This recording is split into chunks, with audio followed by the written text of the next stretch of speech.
예, 안녕하십니까. 홍익학당과 홍익선언 대표를 맡고 있는 윤홍식입니다. 예, 오늘 이제 조선 서산대사 조선시대를 대표하는 이제 스님이시죠. 그리고 이분이 유불선 3교를 다 회통하셨습니다. 그래서 이분이 쓴 원래 이제 이 제목이 선가기감인데요. 이걸 가지고 이제 제가 강의를 드릴 텐데, 선가기감만 쓰신 게 아니에요. 유가기감, 도가기감 해서 3가기감을 쓰셨습니다. 그러니까 조선조만 해도요, 유불선 이렇게 회통하는 문화가 있었습니다. 예, 조선 초에도 무학대사 제자분이실 거예요. 하모 득통 선사가 이 3교 회통에 대해서 글을 쓰신 게 있어요. 그러니까 조선조에서는 이 3교를 회통해서 보는 문화가 있었다는 거 꼭 알아두시고요. 그러니까 우리나라 불교는요, 회통불교라고 부르는 게 보조 진을 스님만 해도 제가 이제 수신결 썼지만 그 안에도 교정과 선정을 회통해서 보는 겁니다. 그래서 늘 회통해서 보는 문화예요. 원효 스님도 그러시고요. 요즘 와가지고 어느 한 변으로 좀 치닫는 게 아닌가 이런 생각이 듭니다. 그래서 서산대사한테서 뭔가 또 우리가 영감을 찾아볼 수 있을 겁니다. 예, 먼저 같이 읽으면서 이제 볼게요. 서산대사 이제 휴정 스님의 일생을 좀 간략히 적어놨는데요.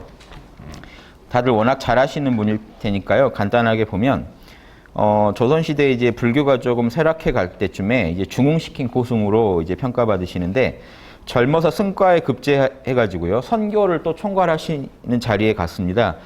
예, 지금 판사랑 의미가 다르죠. 판사 자리를 하셨던 겁니다. 선종, 교정을 다 이렇게 책임지는 자리였습니다. 그래서 미왕산에 응거하여 이제 수도하시다가 임진왜란 때 73세의 노구로요, 또 이렇게 승병을 일으켜가지고 한양 회복에 공을 세우시고 이제 이런 큰 자리, 이름도 엄청 길죠. 예, 그 자리를 하사 받으셨고요. 삼가기감을 조술해서 유불도를 다 아우르는 그런 어떤 실력을 갖추셨고, 가부좌 앉아 계신 상태죠. 앉아 계신 상태로 입적하셨는데 이제 방 안에 향기가 가득했다, 이런 이적을 보이셨다. 이제 이 정도로 이제 서산대사가 이런 분이셨다, 이 정도 아시면 될 것 같고, 그래서 선가기감이 오늘 강의의 주제인데, 유가기감, 도가기감 맛이나 보시라고요. 뒤에 마지막 페이지에 하나씩, 한두 개씩 뽑아놨습니다. 그래서 이분을 통해서 선가도 한번 이해해 보시고, 유가, 도가도 잠깐 맛보시는. 내용은 하나니까요. 모두 이 한 물건, 참나자리만 정확히 아시면 됩니다. 한 물건, 이 참나자리를 아느냐 모르느냐죠. 그래서 보십시오. 첫 시작이 한 물건이에요. 선가기감의 첫 시작은 한 물건입니다. 일물. 여기 한 물건이 있다. 그것은 종본 이래로 본래부터 이럽니다. 근원에서부터 소소영령, 밝고, 소소가 밝을 소자, 밝을 소자입니다. 밝고 영령, 신령하고 신통하고 밝다. 자, 이 말씀이 참 좋은 말씀인데, 참나자리는요, 조금도 어둠이 없고 밝은 자리입니다. 자, 이렇게 말씀드리면 여러분 또 상상을 하십니다. 엄청난 이 조명, 광원을 가진 태양 같은 빛이 내 안에서 확 비추고 있나 보다. 이건 상이죠. 예, 여러분 마음에 그려진 오감으로서의 상입니다. 이거 버리세요. 예, 그러니까 이런 소소영령 다 도와주려고 하는 말인데 이를 망칠 수가 있습니다. 여기 하나하나의 상에 걸리시면. 엄청 밝아야 되나 보다. 모른다 하고 딱 있어 봤더니, 제가 이름 모르시고 존재해 보세요 하면 모르십니다 하고 존재하면은 알아차리는 자만 남아 있습니다. 그런데 이걸 또 생각을 일으키는 겁니다. 태양보다 밝다 그랬는데, 자, 땡이죠. 그 말씀 하시기 전까지 되게 밝았어요. 우리가 물질의 빛을 자꾸 상상하시고 그런 걸 상상하시면, 물질의 빛, 태양이 정신적으로 뭐가 신통하겠습니까? 태양처럼 밝다라고 할 때는 물질을 말하는 게 아니잖아요. 정신을 말하는. 그 밝다는 이유가 못 알아차리는 게 없어서 밝다고 하는 겁니다. 예. 남김없이 모든 걸 알아차릴 수 있는 자리이기 때문에 밝다라고 하는 겁니다. 어두우면 못 알아채겠죠. 밝기 때문에 알아차려요. 예, 조금 도움 드리려고 말씀드렸습니다. 소소영령에서 태어난 적도 없고 소멸된 적도 없다. 예. 그 자리에 있으면요, 생각이 없어요. 생각이 붙지 못하는 자리입니다. 생각이 있어야 뭘 태어났네, 죽었네 말을 하죠. 아무 말을 할 수가 없는 자리입니다. 예, 이해되시죠? 자, 이런 조건에 그 자리를 찾으셔야 돼요. 내 마음에 생각이 붙지 못하고 모든 것을 알아차리고 있는 텅 빈 알아차림의 자리를 찾으셔야 됩니다. 그래서 이 자리는 이름을 붙일 수가 없고 모양도 그릴 수가 없다. 오감에 물들지 않는 자리예요. 이해되시죠? 그러니까 우리 마음속에서요, 자, 생각이 있고 감정이 있고 오감이 있고 여기에 불교식으로 말하면 오온이라고 하는데 이 오온의 영역에 전혀 물들지 않는 이 영역은 부처님이 얘기하셨지만 무상하고 그렇죠 무하고 여기 나라고 할 게 없고 또 뭐죠 괴로워요. 얘네들은 일어났다 사라졌다를 반복하면서 우리를 괴롭히거든요. 가만히 있질 않아요. 그러니까 괴롭습니다. 고가 특별히 나를 안 괴롭히는데 나는 생각하는데 편한 것 같은데요. 그게 아니라 그 좋다 하는 것도 곧 흘러가 버리죠. 그래서 고라는 겁니다. 무상함을 고라고 말하는 거예요. 무상하다는 얘기는요. 지금 아무리 좋아도 내려놓고 다음 가야 됩니다. 지금 여러분 이미 그렇게 살고 계세요. 무상하다는 거 아시겠죠? 좀 전에 되게 좋았더라도 놓고 가셔야 되죠. 가시기 싫어도 가십니다. 왜냐? 1초 전은 지금 사라졌죠. 순간순간 가버립니다. 지금 아까 또 1초 전은 사라졌죠. 예. 이게 고라고 하는 겁니다. 계속 사라지고 있어요. 예. 그러니까 고는 인생은 괴로워야 된다 이렇게 생각하지 마시고 무상함이 자체가 고라는 겁니다. 예. 좋은 거건 나쁜 거건 다 사라져요. 예. 그냥 사라진다라는 속성을 말한 겁니다. 그걸 에고가 느낄 때 보통 고통을 느껴요. 이 현실을. 나도 사라져야 된다는 거에 대해서. 태어난 에고는 반드시 죽어야 되죠. 그러니까 그게 고통으로 다가옵니다. 안 그럴 수가 없는 이 우주의 공식 때문에. 자, 이런데 나라고 하는 자리 하나가 있는데 이게 이제 지금 나라고 하면 에고 아닙니까 하지 마시고요. 요거랑 분리된 나는 에고가 아닙니다. 물들어 있는 나를 에고라고 하죠. 내가 생각할 때는 에고가 됩니다. 내가 울고 웃을 때는 에고가 되는데 그냥 나라는 거는 이거는 그냥 참납니다. 거긴 이름이 붙지 못하기 때니까 억지로 붙인 게 납니다. 그냥. 그러니까 일물도 억지로 붙인 이름이죠. 거긴 일물이란 말도 없죠. 그냥 한 물건 나. 또 뭐 붙일까요? 텅 빈 각성 그럽니다. 티베트 불교 스님들은 텅 빈 각성 그럽니다. 텅 비어 있는데 알아차리고 있어요. 생각, 감정, 오감에 물들지 않는다는 의미로 텅 비었다라고 하고요. 요거에 물들지 않았으니까 텅 빈 거고. 이걸 이 모든 걸 알아차리고 있는 자리이기 때문에 각성이라고 합니다. 그래서 소소영령, 정말 신통하고 신령하다라고 하는 겁니다.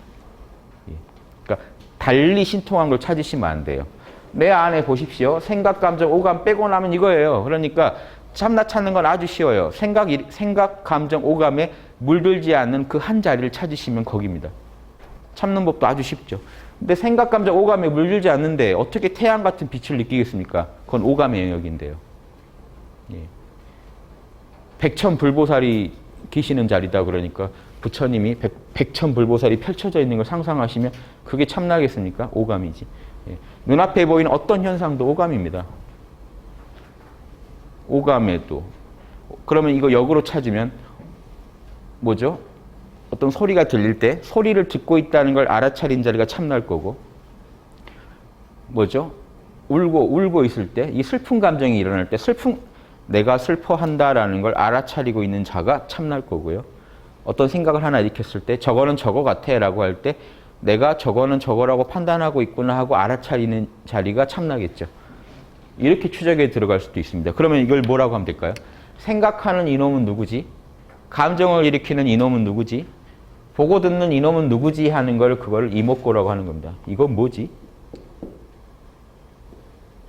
예, 이건 뭐지?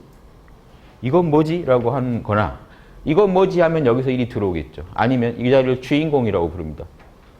내 마음에 이 모든 걸 경영하는 자리니까요. 근데 경영이요? 생각으로 하는 게 아니기 때문에 이 경영은 보이질 않아요. 그래서 무의의 경영이라고 합니다. 행위 없는 경영을 하는 자리예요. 보이지 않는 작용을 통해 경영하고 있어요. 울고 웃고 다 거기서 나오기 때문에 경영한다는 겁니다. 그런데 그 자리는 보이지가 않고 들리지가 않고 이름도 없고 형상도 없어요. 이게 한 물건입니다. 자, 한 물건이 이 정도라는 것만 들으셨으면 충분하십니다. 바로 찾으셔야 돼요. 지금 내면에 있으신가요? 이목고 하셔도 그 자리입니다. 반조선. 이건 뭐지? 주인공 해도 그 자리입니다. 몰라 해도 그 자리입니다. 몰라는 어떤 요령인가요? 생각, 감정, 오감에 대해서 관심을 철수하는 겁니다. 몰라. 얘네들 난 모르겠어 해도 도로 이 자리입니다. 어떻게 해도 이 자리 갈 수밖에 없다는 걸 아셔야 돼요. 화두는요. 어떻게 할까요? 반조선은 나를 그냥 이목고하고 보면 되는데 화두선은 뭘까요? 이목고는 화두로 쓸 수도 있고 반조로 쓸 수도 있어요. 화두선이 뭔지 아시면 이 말씀 아실 겁니다. 화두선은요. 답을 할 수 없는 질문을 던져서 할 말을 잃게 만드는 게 화두선입니다. 답을 할 수 없는 질문을 탁 던지면 생각이 멈춰버리기 때문에 그대로 들어갑니다. 그래서 화두선을 하시면요. 내가 화두선을 해가지고 뭐죠? 힘을 줘가지고 의지를 써서 꼭 하리라 하고 용을 쓰시면은 바로 땡인 겁니다. 실제로는. 이 공식을 아신다면 화두선은 어떻게 해야 되나요? 운문스님한테 부처가 뭡니까? 라고 했더니 운문스님이 호박 아니면 호떡 그랬어요. 호떡. 자, 화두선을 해보세요. 왜 호떡이라고 했는고라고 하시면 뭐라고 하시겠어요? 할 말이 없으시죠? 지금 깨어 계신다는 거 아시겠습니까? 할 말이 없는 상태가 깨어 있는 거예요. 왜 호떡이지? 왜라고만 하셔도 돼요. 왜지? 왜지 할 때마다 뇌가 맑아지고 깨끗해질 겁니다. 할 말이 없으니까. 왜죠? 왜 호떡이죠? 생각 쓰시면 안 돼요. 화두선 외우려고 생각으로 답을 찾으면 안 됩니다. 아르마리로 찾으시면 안 돼요. 왜 호떡이죠? 왜 호떡이죠? 생각 안 하고 답을 찾아보세요. 예, 그냥 찾아보세요. 느껴보세요. 생각 안 하고 느껴보세요. 생각으로 찾으시면 땡입니다. 호떡이 이렇게 생겼으니까 이렇게 하시면 땡입니다, 지금. 왜 호떡이지? 즉, 질문은 중요하지 않아요, 사실은. 왜지라고 물어보시면 돼요. 왜지? 왜지 할 때마다 머리가 맑아집니다. 가나서는 시작부터 머리가 맑아서 끝날 때까지 맑게 끝나야지 상기가 왜 됩니까? 용을 쓰니까 상기가 돼요. 왜지? 왜 호떡이지? 모든 호떡들이 한번 지나가고요. 내가 먹어봤던. 녹차로 만든 호떡, 무슨 호떡 다 한번 지나가고. 그런데 왜 호떡이지? 호떡 모양인가? 참나가? 맛이 비슷한가? 자, 이런 생각을 계속 하고 계시면 열이 뜨고 머리가 복잡해지고 눈이 빨개집니다. 자, 그럼 내가 벗어났구나 아셔야 돼요. 내가 선을 잘못하고 있고. 선이라는 거는 아르마리로 찾는 게 아닌데 내가 뭔 짓을 했나? 몰라라고 하셔야 됩니다. 사실은. 화두선과 반조선이 만나버려요. 질문을 통해 들어갈 뿐 결국 반조에서 끝나죠. 참나 찾고 끝나기 때문에.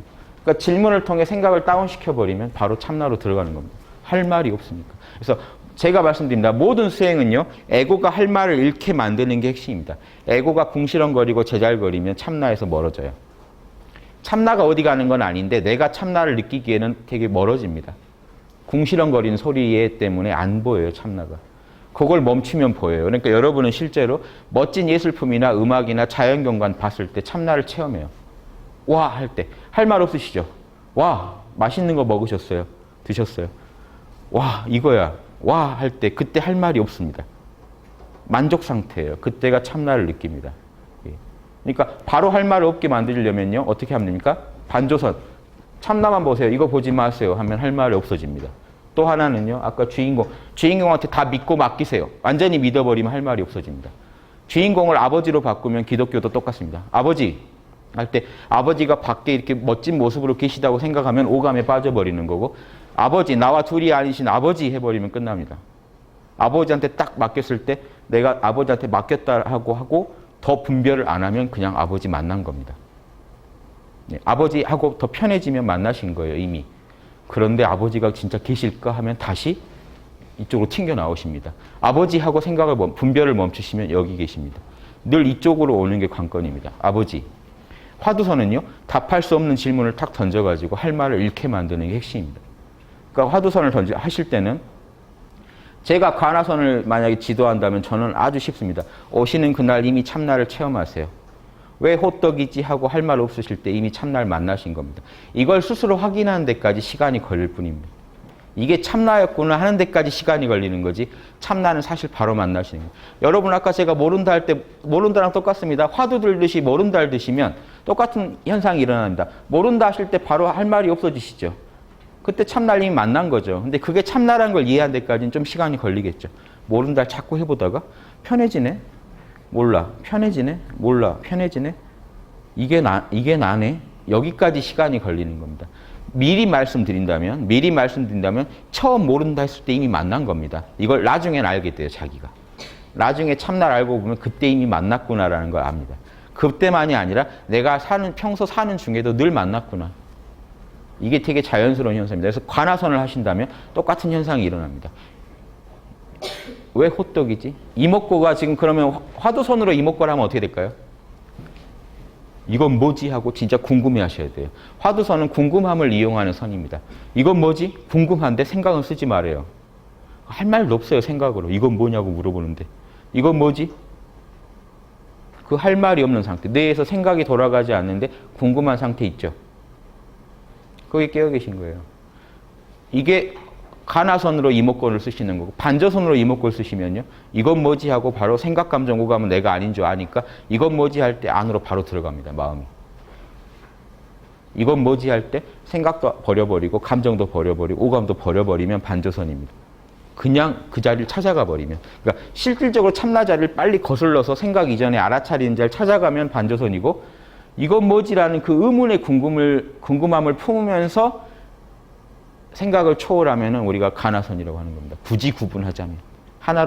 하나로 말할 수도 있겠지만. 그러니까 이목구에서는 가나선과 반조선이 거의 만나기 때문에 이렇게 설명을 드린 거고, 만약에 왜 호떡이지에서는 이제 가나선이죠. 왜 호떡이지? 부처는 뭡니까? 뜰 앞에 잣나무다. 왜 뜰 앞에 잣나무입니까? 답해보세요. 왜 뜰 앞에 잣나무입니까? 생각 쓰지 말고 답해보세요. 답을 찾으려는 그 마음이 깨어있다고요. 생각을 안 쓰고 찾으려고 하면 보십시오. 생각을 안 쓰니까 텅 비었고 찾으려고 하니까 각성상태에 들어가 버립니다. 이 두 가지를 쓰는 거예요. 모르는 줄 알면 견성이다라고 보조스님이 얘기하신 게, 모른다 할 때 텅 비었고요. 모르는 줄 알으라고 하면 각성입니다. 잠자지 말라는 거예요. 깨어있고 마음이 초점이 딱 맞춰져 있는데 몰라가 되니까 텅 빈 각성에 들어가 버리는 겁니다. 그러니까 모르는 줄 알아라. 생각을 하지 말고 답해보라. 생각은 없는데 뭐지? 하고 있는 궁금함은 갖고 있대. 궁금함마저 없으면 잠에 들 수도 있으니까 궁금해하되 머리를 쓰지 마라라고 하면 그 상태에 답이 있는 거지. 우리는 답을 찾아요. 아니, 다 알겠는데 왜 호떡인 거야? 그러니까 자꾸 답에 집착하시면 안 됩니다. 그 질문을 던진 이유가요, 깨어나게 하려고 던진 건데, 아, 다 됐고 나는 왜 호떡인지 궁금해 죽겠다. 그러니까 말로 해달라. 막 이러지 마시라는 겁니다. 왜 호떡이지 했을 때, 그러게 왜 호떡이지 하다 이미 그때 깨어 있는 겁니다. 이걸 하다가 딱 참나를 알고 나면 왜 호떡이라고 했는지는 다 이해가 돼요. 참나를 아는 사람들끼리 나눈 대화이기 때문에. 그런데 현장에서 바로 답을 찾으려고 하면 안 돼요. 그러니까 답을 그냥 내가 속 시원하게 말로 좀 해버리려고 하지 마세요. 궁금해 하시고 답답해 하시는데 생각을 쓰지 마시면 그게 이미 깨어 있다는 겁니다. 이해되십니까? 가나서는 원래 그렇게 하는 거예요. 상기가 될 리가 없고 그렇게 고행이 아닙니다. 화두를 두는 순간이 평온의 순간이고 그때가 머리가 청정해지고 맑아지는 순간이 돼야 됩니다. 화두를 들 때마다 더 맑아져야 됩니다. 우리가 모른다 할 때마다 편해지고 맑아지듯이 화두를 들 때마다 맑아지셔야 돼요. 주인공이라고 할 때마다 맑아져야 되고 이목구 할 때마다 맑아지지 않으면 그 수행은 지금 잘못되고 있다고 하시면 됩니다. 참나랑 멀어지는 방향으로 가고 있다고 보시면 돼요. 예전 고승들은 근데 왜 어렵게 했느냐? 어렵게 하시다가 용을 쓰고 하시다가 그 힘이 다 빠질 때 견성하신 겁니다. 이해되십니까? 그런데 우리는 어떻게 합니까? 그 앞에 헤매신 걸 따라 하려고 그래요. 예, 이런 설명이 정확히 안 된 문제점도 있겠죠. 아무튼 앞에 헤매던 얘기를 따라 하려고 합니다. 일단 견성을 하려면 이제 송곳을 하나 멋진 걸 사다가 나무에 박아서 내 이제 여기다 놓고 이제 고행을 해야 되니까요. 견성하려면. 나보다 빨리 하려면 더 고행을 많이 해야 되잖아요. 잠은 일단 안 자는 거고요. 한 일주일 이상은 안 자는 거고, 먹을 거 이제 줄이고, 이제 다리도 더 최대한 불편하게 앉아서요. 어떤 선생님이 그러시더만요. 이것도 요령이 나면 인간은 무서운 게 이렇게 졸아도요. 이렇게 존대요. 송곳이 있다는 걸 아니까 이렇게 좀 이제 무의식적으로. 자, 이런 게 다 뭔 얘기를 하는 겁니다. 자, 이렇게 의향에 치중하게 돼요. 에고의 세계를 어떻게 해가지고 견성을 해보려고 하십니다. 이렇게 해서 될 일이면은 이게 진즉 찾아지셨죠. 이거를 떠나야 될 얘기인데 여기 안에서 답을 찾으세요. 멋진 참나를 봤으면 아주 막 광명한 참나. 이건 시시한데 이 정도는 더 센 참나를 찾아야지. 다 이 세계에서 일어난 오온의 조작일 뿐이라는 거 아시고 오온의 조작을 탁 내려놓으시는 순간, 모른다라고 하시라는 거는 오온을 모르겠다 하고 힘을 빼시는 순간 방아착이고 무소유입니다. 오온을 무소유하시면 바로 견성입니다. 무소유는 견성법이에요. 소유를 갖지 말고 살아라 이런 게 아니에요. 아무리 많이 갖고 살고 덜 갖고 살고 상관없어요. 참나는 그런다고 없어지고 그런다고 더 생기고 하는 게 아니기 때문에 무소유는 내 마음에 들고 다니는 걸 좀 내려놓으시라는, 집착을 좀 내려놓으시라는 겁니다. 아시겠죠? 자, 오늘 할 말씀은 다 드려버렸는데요. 자, 서산대사 얘기로 한번 하나씩 또 점검해 보죠. 이게 제 얘기만이 아니란 걸 증명해 드리겠습니다. 옛 부처께서 태어나기 전에 하나의 원상이 오롯이 있었네. 동그란 원상을 말합니다. 보십시오. 이거예요. 예, 원상. 요놈이 한 물건이다. 참나가 있었는데 석가모니도 이해하지 못했는데 가섭이 어찌 전할 수온가. 석가모니가 이해하지 못했는데 이게 지금 무슨 석가모니도 못 깨달았다는 얘기냐? 이게 아닙니다. 뭔 뜻일까요? 우리 지금 아시잖아요. 석가모니도 이해하지 못했는데 이걸 머리로 이해하지 않는다는 겁니다. 생각을 안 써야 저 자리를 아는데요. 이해되십니까? 석가모니가 안다 모른다는 말을 안 해요. 그게 깨어났다는 증거입니다.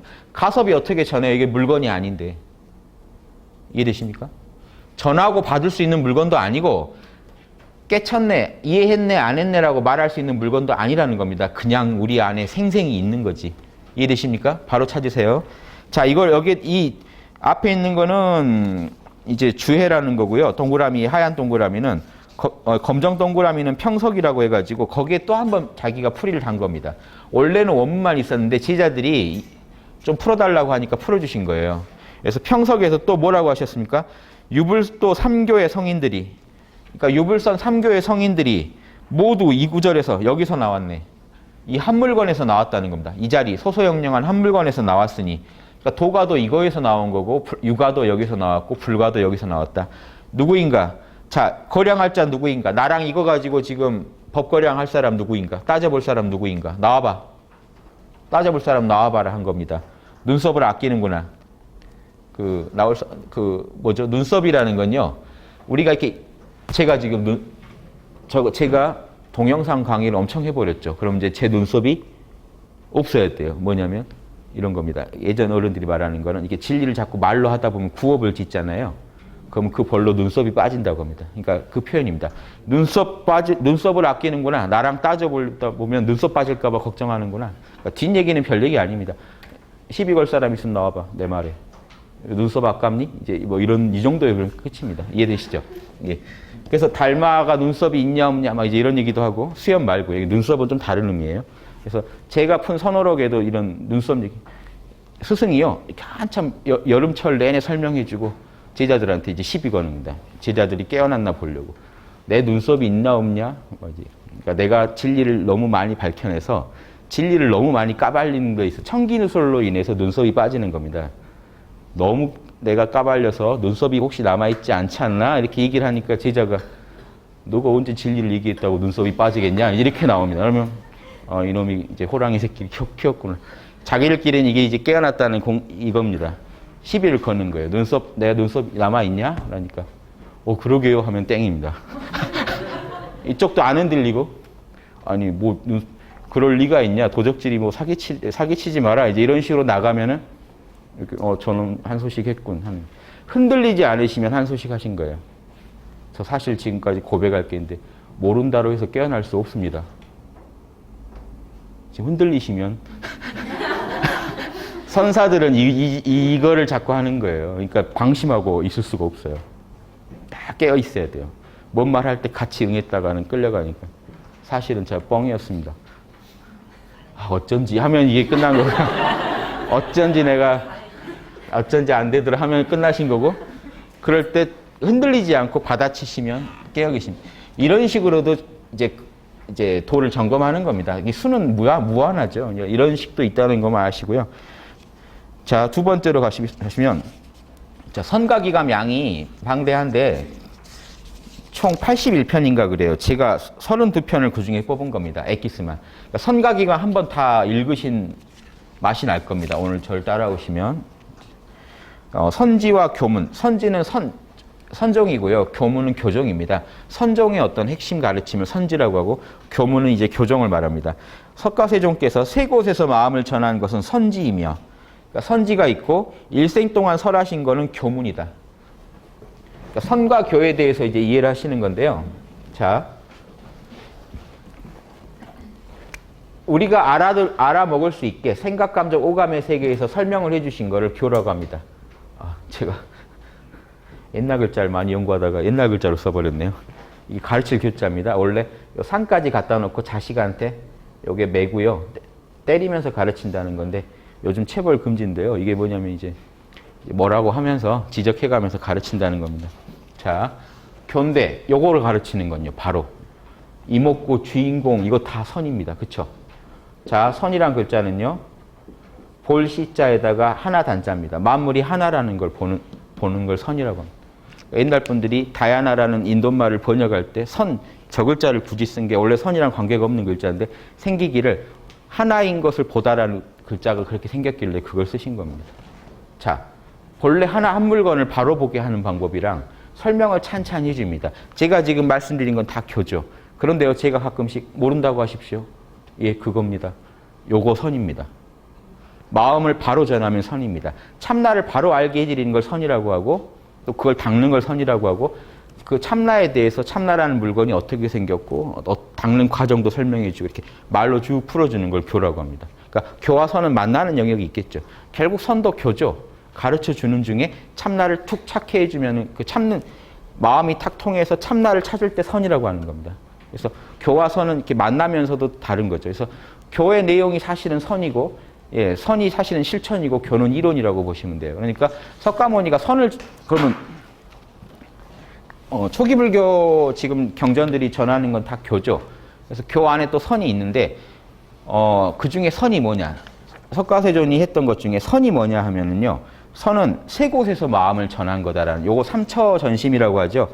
밑에 설명 보십시오. 삼처전심인데 다자탑 전분반자. 그래서 이거는요. 다자탑 앞에서 다자탑이 있던 데 앞에서 분반자는요. 자기가 앉던 자리를 반을 마하가섭한테 내줘요. 자, 이 얘기가 뭐냐면 마하가섭 보십시오. 교종의 대표는 누굽니까? 아난이에요. 제자 중에. 부처님 말을 다 기억한. 유교에서는 증자고요. 불교에서는 이쪽 선종은 누가 대표입니까? 조사가 마하가섭이에요. 마하가섭이 유교에서는 안자 역할을 합니다. 선교가 어느 종교나 있어요. 글 잘하는 사람하고 그러니까 부처님 말 잘 외우고 있는 사람하고 실제 부처님 마음을 증득한 사람. 요게 선과 교입니다. 그래서 유교에서는 안자가 공자님급이거든요. 그래서 공자한테 한 번도 지적을 안 받은 제자가 안자면 나머지는 다 욕먹었어요. 증자도 노둔하다 증자여. 정말 말 못 알아듣는구나. 막 이런 얘기 듣던 분들이 교를 많이 합니다. 부처님 마음을 바로 아는 분은 마하가섭이고요. 그래서 마하가섭이 선종 조사 중에 제일 첫 번째 조사예요. 그러니까 우리 선종이 사실은 초기 불교에는 없던 건데요. 이런 선종이. 그쪽에 이빠사나 선이라고 또 다른 흐름이 있지만 중국식 선종의 이런 그 맥은 아니죠. 그래서 중국식에서 선종의 제일 할아버지를 지금 부처님 아래 마하가섭에다 갖다 붙이려니까 마하가섭이 그럼 그때도 선이 있었다는 증거를 대야 되잖아요. 그걸 세 곳에서 주로 설명합니다. 그 선이 전수된 부처님 마음이 마음에서 마음으로 바로 그 서로 필링이 오고 간 그 자리를 얘기하는데 삼처 다자탑 아래에서 부처님이요 설법을 하고 계신데 이제 이거는 이제 초기 불경에도 있는 걸 겁니다. 마하가섭이 이렇게 오니까 자기 앉던 자리 반을 내줘요. 앉으라고. 그러니까 사실은 마하가섭이 부처님급인 거죠. 실력이. 그러니까 부처님이 그걸 인가해 줍니다. 그 앉으라고 하는 그때 선이 펼쳐졌고 말하지 않았는데 거기 마음 신법이 전수됐다는 겁니다. 또 한 번이요. 영산회상 거염화. 영산회상에서 거염화를 든 이게 염화미소죠. 꽃을 이렇게 집어드는 거. 꽃을 집었더니 마하가섭이 보고 씩 웃었죠. 둘이는 필링이 딱 오고 갔죠. 꽃을 딱 제가 들었더니 알겠다는 걸로 웃었단 말입니다. 둘이는 마음이 통했죠. 그때 선이 전수됐고 교랑 다르다는 겁니다. 말하지 않았는데 지금 전수된 상황. 마지막 쌀이상수 그쪽에서 쌀이나무 쌀이상수나무 있는 데서 곽시상부 그 곽이 이제 관입니다. 관 밖으로 양발을 보인 거. 그러니까 부처님이 돌아가셔서 마하가섭이 왔죠. 장례 치르려고 왔더니 관 밖으로 발이 툭 튀어나왔다는 거. 이때 그 발을 보인 게 선의 전수라는 겁니다. 그러니까 선이라는 건 일종의 퍼포먼스를 통해서 그 메시지를 전달하는 겁니다. 자, 이런 겁니다. 그러니까 교랑 다르다는 걸 확실히 한번 보여드릴게요. 말로 전수하다 보면 말은 교와 선이 좀 섞여 있죠. 부처는 여러분이 저한테 부처가 뭡니까 했을 때 제가 이때 아시는 분 있으시겠죠. 할 때 생각, 감정, 오감이 텅 비고 텅 빈 각성이 딱 흐르시면 이때 전수가 됐죠. 말 안 하고 전수하잖아요. 요게 가능하답니다.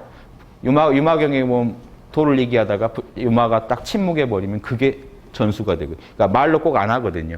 그래서 근데 핵심은 그 마음이 전수되는 거예요. 내 안에 있는 참나를 당신 안에 있는 참나에 깨달음으로써 알겠지 하는 요게 선입니다. 그러니까 교랑 좀 다르죠. 그래서 근데 사실은 같은 게 교에서 얘기하는 게 다 그거 하라는 거예요. 그래서 하나이면서 둘이라는 거예요. 부처의 말은 교고 부처의 마음은 선이다. 이렇게 지금 서산대사가 얘기를 하시는 겁니다. 자, 일념회광. 내가 한마디 말하노라. 그러니까 선도 결국 다 말로 하잖아요. 그래서 너무 차별을 두지는 마세요. 그냥 무슨 한 구절 읽고도 내가 깨달으면 그게 선이에요. 이미 이해되시죠? 선의 핵심은 마음이 전수되는 거니까 아, 석가모니 마음이 이 마음이겠구나. 단순히 이런 겁니다. 석가모니가 이런 생각, 이런 감정, 이런 고마움을 갖고 있구나. 이것도 마음이니까요. 그걸 안다는 게 아니라 뭡니까? 석가모니 안에 있는 이 불성을 나도 느낌으로써 둘이 통하는 겁니다. 예. 내가 한마디 말하노라. 생각을 끊고 인연을 잃고 우두커니 할 일 없이 앉아있으니 편하게, 최대한 편하게 앉아있는 상황을 말하는 겁니다. 생각도 내려놓고 인연도 내려놓고 우두커니 앉아있느니 이걸 제가 쉽게 해드리려고 뭡니까? 모른다, 모르겠다 하고 계신다는 거예요. 밥 먹었나? 모르겠다. 돈은 벌어야 되는데 모르겠다 하고 우두커니 앉아 계시는 거다. 다 모르겠다 하고 쉬고 계신 상황입니다. 그때가 참나랑 하나거든요. 봄이 오니 풀이 절로 푸르도다. 다 인연 따라 펼쳐진다. 내가 모른다 하고 있어도요, 인연 따라 일어날 일은 다 일어난다. 그게 이 자연스러운 상태. 그 인연을 오고 가는 인연 거부하지도 않고 몰라 하고 그 인연과 함께 자연스럽게 흐르고 있는 상태를 말씀하시는 겁니다. 이해되시죠? 몰라 하고 살아가시라는 겁니다. 인연 거부하지도 말고요. 오는 인연 막지 말고 가는 인연 붙잡지 말고 모른다 하고 늘 여여한 마음으로 살아가는 걸 우리가 매일매일 좋은 날이라고 표현합니다. 요걸 하시라는 겁니다. 이걸 써놓으셨고 다시 주의를 하나 더 다루셨어요. 좀 자세한 글을 달아놓으셨어요. 좀 부족하다고 생각하셨는지. 생각을 끊고 인연을 잇는 것은 마음에서 어둠이 있는 거다. 참나를 알았기 때문에 이게 가능하다. 한 물건을 얻어서 이게 가능하다는 겁니다. 이른바 한가한 도인이다. 일 없는 도인이란 말이랑 한가한 도인이라는 말을 많이 쓰는데요. 아무 일을 안 한다는 게 아니죠. 예, 진짜 할 일을 마쳤다는 게 참나를 알았다는 얘기입니다. 그냥. 참나를 알았기에 한가하고 마음이 여유로우니까 참나를 알았기에 가장 중요한 일은 마쳤다는 거지. 그 뒤로 또 중생구조는 끝이 없죠. 그렇지만 중생구조를 아무리 해도요, 내 밖에 중생이 있다고 생각 안 하고 한 물건이라고 생각하는 입장에서는 중생구조를 하면서도 결국 자기는 일을 마쳤다는 겁니다. 참나를 알았다는 게. 예. 참나와 함께 그냥 살아갈 뿐이라는 이런 느낌 가지시라고. 일 없는 도인, 한가한 도인, 이제 붙여서도 합니다. 무사한 도인, 일 없는 한가한 도인. 그런 느낌이시고요. 아, 그 사람됨이요. 그 사람됨이 어떠냐? 본래 인연이 없고 본래 일이 없으니. 자, 이걸 어떻게 이해하시는 겁니까? 한가한 도인이라고 하니까 우리가요, 이제 저 사람은 한가하게 살겠구나. 일 안 하고 그냥 놀면서 산다는 얘기다. 이렇게 하면, 자, 이 세계에서 한가함을 상상하고 계시죠? 한가하니까 한가한 마음으로 한가한 오감을 펼치겠구나. 그게 아닙니다.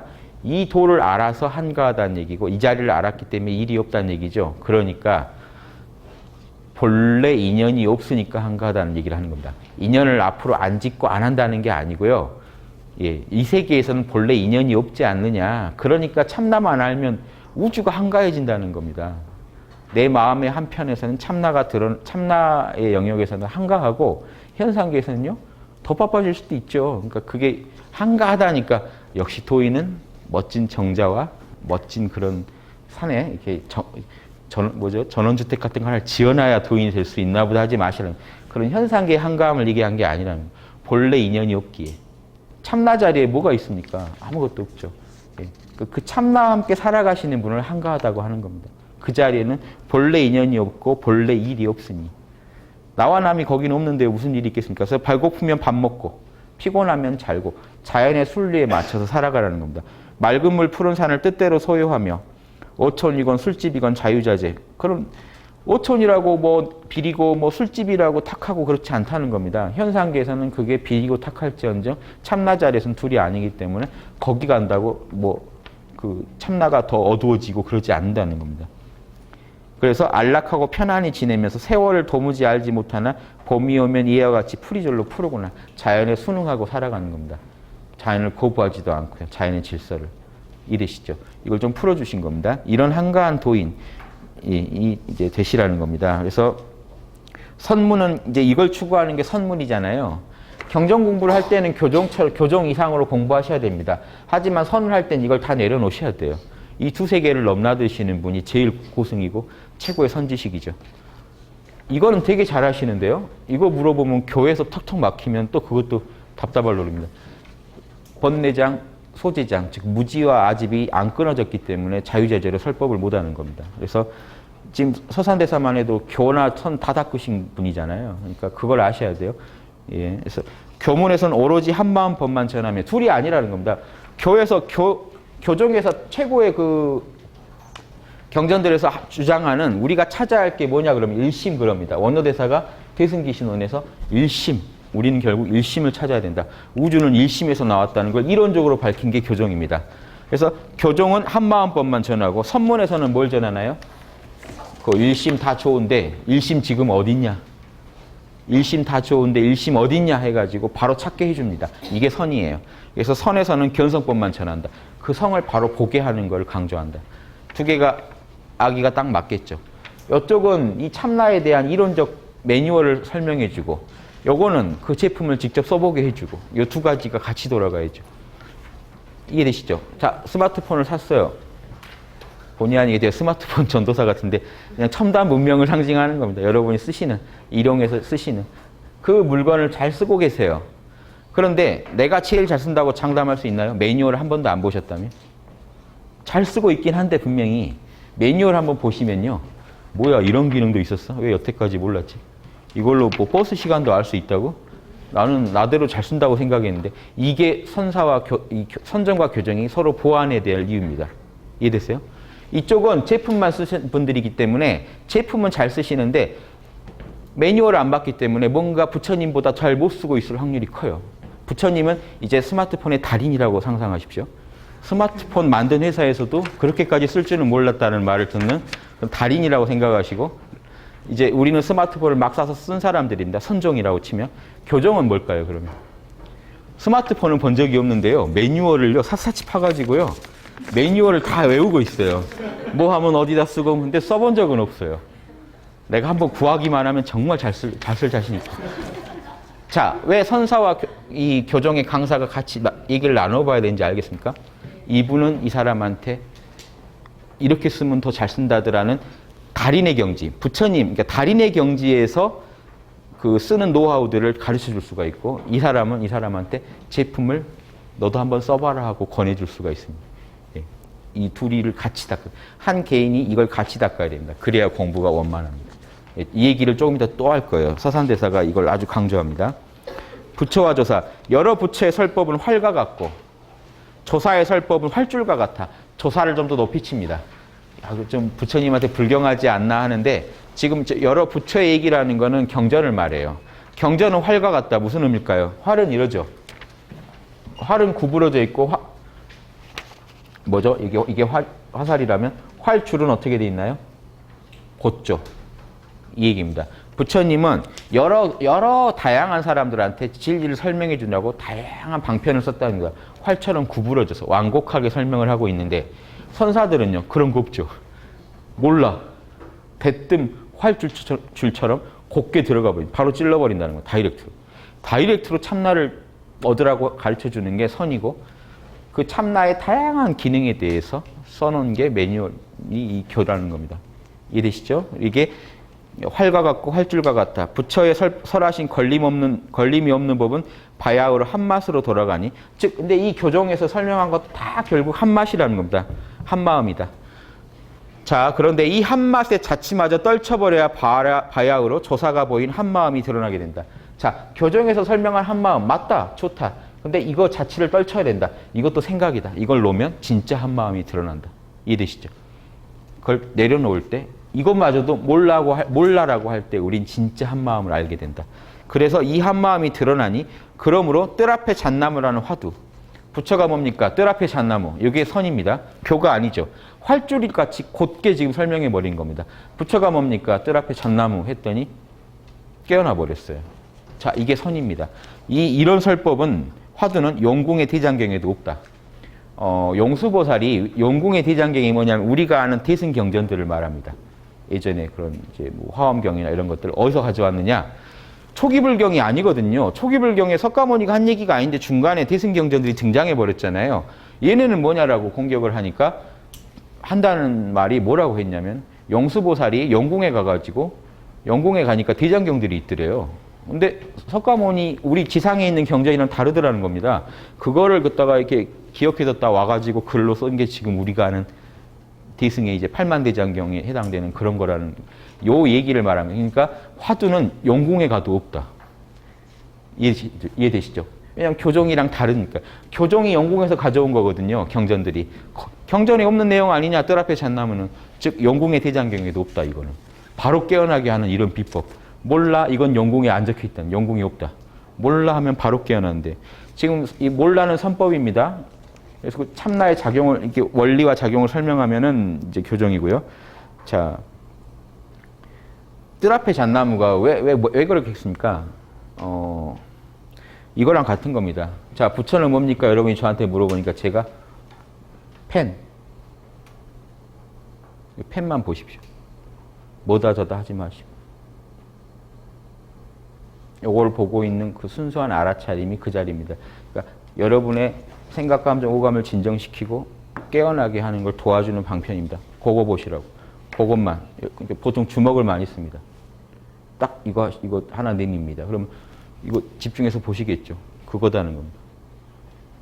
네, 이해되시죠? 그러니까 이거 주먹이냐? 주먹 아니다. 이거 뭐냐?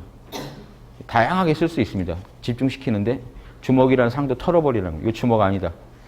주먹이다 아니다 하지 말고 이건 뭐냐? 그때 깨어나요. 정확히 집중하면 깨어나요.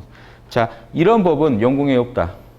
경전과 참선공부. 그러므로 배우는 자는 먼저 진실한 말씀의 가르침을 익혀서 불변과 수연, 변하지 않는 놈 보십시오. 이겁니다. 변하지 않는 참나와 수연, 인연을 따를 숫자의 인연연자죠. 인연 따라 변하는다는 이 현상계, 이 두 가지 뜻을 알게 돼요. 경전을 읽게 되면 이걸 다 알게 돼요. 이런 게 있고 이런 게 있고. 한 마음은 불변이요, 현상계는 변화한다. 요 말을 알게 되고. 그래서 우리 마음의 본성과 모양, 본성은 변하지 않고 모양, 우리 마음에 이거 다 모양이란 거 아시겠습니까? 기쁨이라는, 자 보십시오. 생각에는요, 기쁨이라는 상이 있어, 성을 가지고 노는 거죠. 감정은. 슬픔이라는 상을 가지고 노는 거죠. 오감은 보고 듣고 소리나 색깔이라는 상을 가지고 노는 겁니다. 이 모든 거는 상의 세계예요. 상의 세계는 변화합니다. 여기는 본성의 세계예요. 예. 본성의 세계는 불변합니다. 불변과 수연, 성과 상, 요거 원리를 알게 돼. 매뉴얼 보니까 이런 거구나를 다 알게 됐어요. 그런데 그 다음에 깨어나면 어떻게 해야 되느냐? 도노, 단박에. 이걸 내려놓으면 단박에 참나를 찾게 되고 점수. 이제 생각, 감정, 오감까지. 생각은 지혜, 감정은 자비, 오감은 능력을 얻게 하나하나 정화해 가는 걸 점수라고 합니다. 생각과 도노와 점수. 자, 생각, 감정, 오감을 닦아서 도노와 점수. 이 두 가지 관문이 우리 수행의 시작과 끝이라는 걸 명쾌하게 변별해야 된다. 자, 여러분 팔만대장경 다 읽은 지금 소감이 드시나요?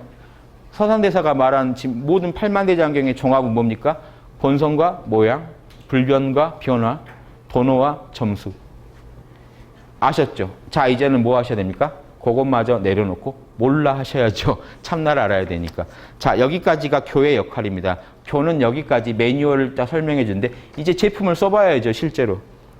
그래서 그런 후에는 경전의 가르침을 다 내려놓고 다만 자신의 마음에 지금 이 순간 떠오르는 한 생각으로 선의 가르침을 참고한다면 왜 뜰 앞에 잣나무지? 라고 한번 묻는다면 여러분은 곧장 깨어날 겁니다. 그래서 반드시 얻는 것이 있을 것이다. 이것이 이른바 모든 굴레로부터 몸을 벗어나게 해주는 살길이라는 것이다. 자, 왜 굴레가 되냐면요. 이론적으로 지금 도노, 점수, 불변, 수연, 본성, 모양 다 알았다고 해도 자유롭지가 않죠.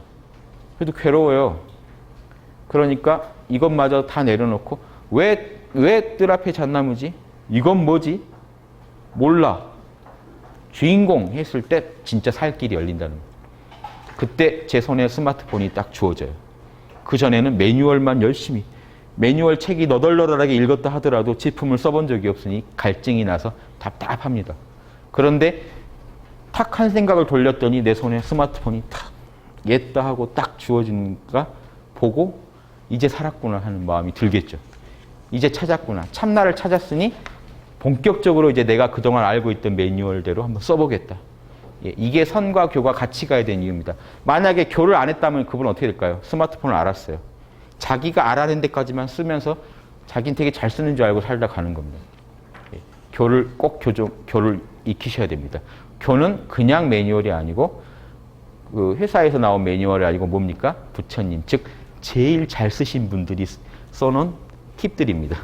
이땐 이렇게 써라, 이땐 이렇게 써라. 다 그거를 뭐죠? 무슨 유명한 요리집의 비급이잖아요. 그걸 다 공개한 건데요. 그러니까 제품 정확히 구입했고 그 비급 다 알았으면 부처님만큼 써야 되죠.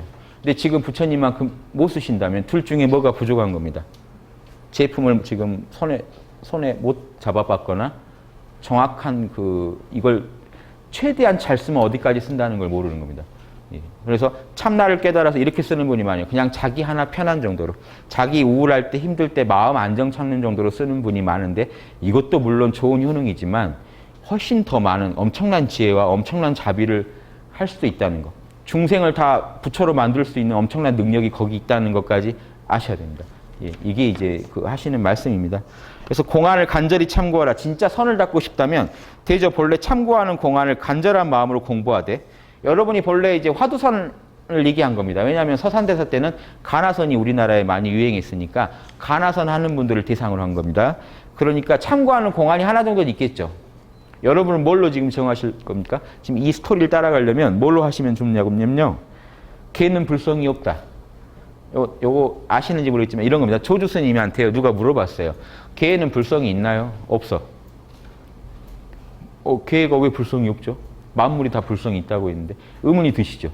왜 조주는 없다고 그랬지? 이게 화두입니다. 왜 무라고 했지? 왜 없다고 했지? 요거를 궁금해 하셔야 됩니다. 이제 이 스토리를 한번 따라가 보세요. 왜 없다고 했지라고 지금 궁금하십니다. 자, 왜 없다고 했을까요? 머리로 찾으시면 안 돼요. 깨어 계시죠? 왜 없다고 했으니까 궁금한데 생각은 하지 말라고 하니까 이거 사실 할 말도 없고요. 거기에 깨어 있는 상태입니다. 왜 없다고 했지? 이미 깨어나셔야 돼요. 왜 없다고 했지? 그러니까 화두가 늘 흘러야 된다. 이런 거 신경 쓰지 마세요. 그런 말들은요. 여러 공부하시는 분이 나중에 팁을 보태주다가 더 혼동이 올 수도 있는 얘기예요. 원 방식이 이겁니다. 이게 원래 지금 여기 설명한 방식이 대종고 스님이라고 서장에서 화두선 창시자가 쓰신 글들을요. 지금 편집해서 넣은 거예요. 서산대사가 이게 지으신 글이 아니고요. 대종고 스님이 한 얘기들입니다. 서장에 있는 얘기들이에요. 지금 화두선 어떻게 하는지까지 다 나와요. 이게 서장에 다 있는 얘기들입니다. 그러니까 원래 창시자가 지금 쓰라는 용도입니다. 이에 개인적으로 자꾸 보탠 글들이 많아요. 그냥 이대로 보십시오. 화두를 여러분이 모른다를 드는 순간 이미 깨어 있는 겁니다. 화두를 드는 순간 이미 깨어 계신 거예요. 닭이 계란 품듯이 화두를 어떻게 참고해야 되냐면요. 닭이 계란 품듯이, 닭이 계란 품을 때 어떤 느낌이냐면요. 닭의 모든 신경이 계란에 가 있다는 얘기입니다. 여러분의 모든 신경이 화두에 가 있어야 돼요. 왜 그러지? 왜 그러지라고 진짜 궁금해서 물어볼수록 깨어납니다. 건성으로요. 왜 그러지? 별로 궁금하지 않아요. 왜 그러지? 왜 뭐라고 했지? 안 깨어납니다. 모른다 하시라고 할 때는 몰라. 건성으로 몰라 하시면 안 깨어나는데 진지하게 몰라라고 하면 툭 떨어집니다. 그렇죠? 똑같은 원리입니다. 닭이 계란 품듯이 보십시오. 계란이 식으면 30 몇 도인가요? 그거 이하 떨어지면 부화가 안 된대요. 그러면 품어줘야죠. 그러니까 모든 마음이 거기 가 있는 겁니다. 그 열기도 식어지면 안 된다는 정도로. 예, 그런 느낌으로 쓰신 거예요. 닭이 계란 품듯이, 고양이가 쥐 잡을 때 그 노려보듯이, 배고플 때 밥 생각나듯이, 그쵸? 간절하죠.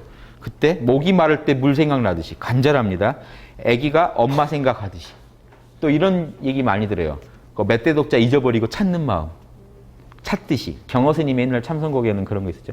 자, 요런 마음으로 간절하게 하라고 하니까 여기서 또 상이 붙으면 안 됩니다. 힘이 들어가시면 안 돼요. 닭이 계란 품듯이 하라고 했다. 화두에 대해 이먹고 막 소리 지르고 이러지 마시고 뭡니까? 가볍게 궁금하시면 돼요. 제가 항상 이 안타까운 게 여기서 힘이 들어가 버려요. 왜 그러지 하면서 눈에 핏발이 서고 이렇게 하시면 안 된다는 겁니다. 예. 왜 그러지? 정도입니다. 왜 그러지? 깨어나는 게 목적인데요. 지금 그쵸? 깨어나려고 한 건데 들었을 때 깨어나셔야죠. 정신이. 왜 그러지? 왜 뭐라고 했지? 그래서 왜 그러지 하면요. 딴 생각을 못 해요. 궁금하니까 딴 생각을 못 하고 거기에 집중하고 정신이 살아있게 되고 의식의 초점이 딱 맞춰져 있는데 더 할 말은 없고 그 상태가 깨어 있는 겁니다. 그래서 가볍게 이 정도만 하세요. 그러다 보면 반드시 꿰뚫어 통할 때가 온다. 아, 이미 참나를 찾은 거예요. 궁금해하는 순간. 그런데 그게 참나라는 걸 아는 데까지 시간이 좀 걸릴 겁니다. 해보다가 그러니까 화두를 계속 들으라는 게 또 해보고 또 해보다 보면 이상하게 평온하거든요. 들 때마다. 이놈이구나 하고 요놈이 내 본래 면목이구나 라고 아시면 끝납니다. 참선 공부의 세 요소. 마땅히 첫 번째 큰 믿음. 아, 이렇게 하면 부처 되겠구나 하고 믿고 시작하셔야 되죠. 두 번째 큰 분발심. 뭐냐면 화두를 자꾸 들어야 되잖아요. 분발심이라는 건 정진하는 마음입니다. 게으르지 마시고요. 또 화두를 들어보고 귀찮아도 또 한번 의심해보고 또 한번 의심해보고 이게 분발심인데 여기서 너무 힘을 주지 마시라는 거예요. 너무 잘해야겠다는 생각에 너무 과한 힘을 주면요. 공부를 더 못하게 됩니다. 힘들어서. 가볍게, 저 같으면요. 가볍게 마음을 내서 늘 집중하시라는, 마음 챙김을 자주 하시라는 겁니다. 분발심은. 그리고 분발심은요. 내용은요. 의심이요. 왜 그러지? 라고요. 왜 그러지? 이 중에 하나만 빠져도 발이 셋 달린 솥. 하나가 다리 빠지면 무너져 버리죠. 무너질 것이다. 자, 날마다 인연에 응하는 자리에서 화두선 하는 법을 계속 설명해 줍니다. 날마다 인연에 응하는 자리에서 다만 걔는 불성이 없다라는 화두를 들 뿐이다. 왜 없지? 라고 하시는 겁니다. 왜 없지? 활구참선이라는 게 이겁니다. 화두는 절대 머리로 찾는 게 아닙니다. 걔는 왜 없지라고 했을 때요. 어느 경전에 모든 만물은 불성이 있다고 했다. 그런데 왜 걔도 만물이다? 그런데 왜 걔만 불성이 없지? 걔가 불성이 원래 있는데? 이제 이런 식으로 이 얘기를 전개해 가시면요. 이거를 사구참선이라고 사구. 구절을 죽여버려요. 걔는 왜 불성이 없지라는 말을 살려야 되는데 죽여버리면 참나를 못 얻어요. 사구가 되면 그냥 교정으로 흘러버립니다. 그냥 이론만 더 보태지고 끝나요. 활구가 되면 참나를 만나요. 그러니까 참나를 만나게 하는 구절을 활구라고 하고 그냥 머리에 정보 하나, 지식만 더 늘려주는 구절을 사구라고 합니다. 사구참선이 돼버려요. 머리로 굴리고 있다 보면. 그런데요. 걔는 왜 불성이 없지 하고 더 머리를 안 굴리고 궁금해만 하시면 이미 활구입니다. 이미 깨어나 버려요. 이해되십니까? 영화 그 매트릭스 보면 매트릭스에서 탁 벗어나는 법입니다. 왜 그러지 하면 화두라는 건요. 매트릭스를 깨고 나오게 하는 법이에요. 매트릭스가 컴퓨터의 세계잖아요. 0과 1로 이루어진, 즉 분별로 이루어진 세계인데 왜 그러지 하는 순간 분별이 사라집니다. 보십시오. 왜 걔는 불성이 없지 하는데 할 말이 없어요. 할 말이 없는 상태. 이원성에 빠지지 않은 상태가 참나 상태입니다. 더 할 말이 없는, 에고가 할 말이 없는 상태. 그런데 할 말을 계속 해버려요. 걔는 불성이 원래 있어야 되는데 뭐는 뭐 해야 되는데 하고 계속 말을 하고 있으면 그 세계 안에 머무는데 탁 말이 끊어지는 순간 깨어납니다. 사실은. 이해되시죠? 그래서 활구참선을 하라는 겁니다. 왜 그러지라고만 하면서 밀고 가시다 보면 오고감에 화두를 든다. 화두를 든다는 건요. 내 마음 안에 걔는 불성이 없다가 막 물처럼 흐르는 게 아니고요. 이겁니다. 들 때마다 궁금해서 자꾸 생각이 끊어지게 하라는 겁니다. 그러니까 화두가 쭉 이어지는 게 중요한 게 아니에요. 깨어있음이 이어지는 게 중요하지. 화두는 방편입니다. 화두를 들므로써 깨어나는 거예요. 여러분이요. 저는요. 이제 해냈어요. 뭘 해내셨나요? 24시간 모른다가 돼요. 몰라. 참나는요. 참나 깨어 있으신가요 지금? 몰라. 이거는 일념을 이루었기 때문에 이것도 참나를 드러내는 방편 중에 하나가 될 수는 있지만 지금 요구하는 게 이게 아니잖아요. 그러니까 화두를 든다는 거에 너무 집중하지 마세요. 화두를 한 번 들더라도요. 왜 불성이 없지 했는데 깨어있음이 흘러버리면 이미 견성하신 거예요. 근데요. 내가 화두를 놓쳤네. 깨어있느라고 화두를 놓쳤네 하고 다시 걔는 불성이 왜 없지. 이거는 뭘까요? 완치됐는데 약을 계속 드시는 겁니다. 부작용 납니다. 병이 없는데 괜히 긁어부스럼에 빠지는 겁니다. 이해되시죠? 그래서 화두를 든다는 말, 지금 제가 말씀드린 거는 오해의 여지가 있는 분들을 계속 설명드린 거예요. 이 부분에서 함정에 빠지신 분이 진짜 많아요. 그래서 수행이 어려워집니다. 정말 빡센데 화두를 먼저, 참나는 됐고 화두를 들어야 되겠구나 해서 화두랑 이제 씨름을 하기 시작합니다. 참나는 지금 이제 목표는 어디 간데 없고요. 이제 수단과 싸우기 시작해요. 이걸 어떻게 증득할 건지. 자, 아닙니다. 알고 보면은 별거 아닌데 모르고 보면 어렵습니다. 감에 의심을 하다 보면 왜 그러지 하면 깨어나요. 여러분 일하시다가요. 직장생활 막 하시다가 복잡해요.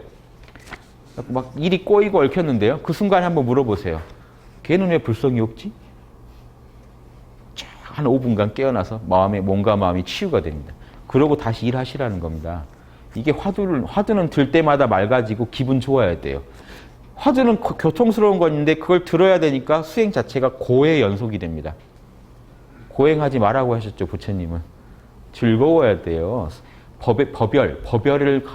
법열이 커져가는 과정이 수행입니다. 더 기쁘고 더 행복해지고 더 평온해지고. 화두 들 때마다 좋아야 자꾸 들지. 괴로운 걸 24시간 들면 지옥고가 펼쳐지겠죠. 그게 아닙니다. 너무 좋아서 또 들고 또 들다 보니까 24시간 화두를 든 것처럼 되는 거죠. 세상에 달인, 달인이 있죠. 세상에서 말한 달인. 세상의 달인 중에 몰입 못하는 달인이 없고요. 자기가 몰입하는 대상을 즐기지 않는 달인이 없습니다. 즐거워서 재밌게 하다 달인이 되지 그런 경우는 없습니다. 재미없는 걸 계속하다가 달인이 되는 경우는 없어요. 재밌는 걸 계속하면요. 멘붕이 오고 다시는 내가 그쪽 방향으로는 오줌도 않는다 하는 그런 그 분노와 이게 스트레스 상태가 되지 절대로 인간은 그걸 좋아할 수 없습니다. 재밌으니까 계속 하는 거예요. 지금 화두를 드셨을 때 재미가 없고 괴로우시다면 앞으로 계속 괴로우실 겁니다. 네. 지금 드는 즉시 평화롭고 청정해지신다면 청정함은 점점 커져서 결국 달인의 경지에 이르실 겁니다.